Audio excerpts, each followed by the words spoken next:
आणखी एका मोठी बातमी आहे। सोलापूरमध्येची विधानसभेची निवडणूक पुन्हा घ्या अशी मागणी माकपचे राज्य सचिव उदय नारकर यांनी केलेली आहे। भाजप उमेदवारांना आचारसंहितेचा भंग केल्याचा आरोप करण्यात आला आहे। त्यामुळे सोलापूरमध्येची विधानसभेची निवडणूक पुन्हा घ्या अशी मागणी माकपकडून करण्यात आली आहे। राज्य सचिव उदय नारकर यांनी ही मागणी केलेली आहे। मुख्य म्हणजे सोलापूर मध्यमधून माकपचे नेते हे निवडणुकीच्या रिंगणामध्ये उतरलेले होते। नरसय्या आडम आणि तिथून तिसऱ्या चौथ्यांदा पराभव झाल्यानंतर त्यांनी आपण राजकारणातून निवृत्ती घेणार अशी घोषणा केलेली होती आणि आता माकपचे राज्य सचिव उदय नारकर यांनी एक महत्त्वाची मागणी केलेली आहे। सोलापूरमध्येची विधानसभेची निवडणूक पुन्हा घ्या, कारण भाजप उमेदवारांना त्या ठिकाणी आचारसंहितेचा भंग केला होता असा आरोप करत ही निवडणूक पुन्हा घेण्याची मागणी करण्यात आली आहे।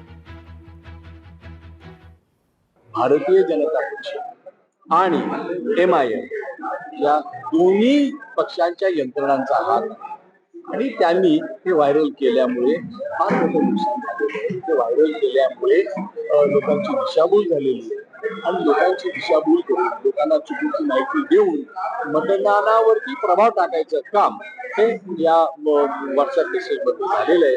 आमचे म्हणणं असं आहे की त्याच्यामुळे ही निवडणूक प्रक्रिया विकृत झालेली आहे आणि त्यामुळे ती रद्द केली पाहिजे आणि नव्यानं मतदान घेतलं पाहिजे अशी आमची मागणी।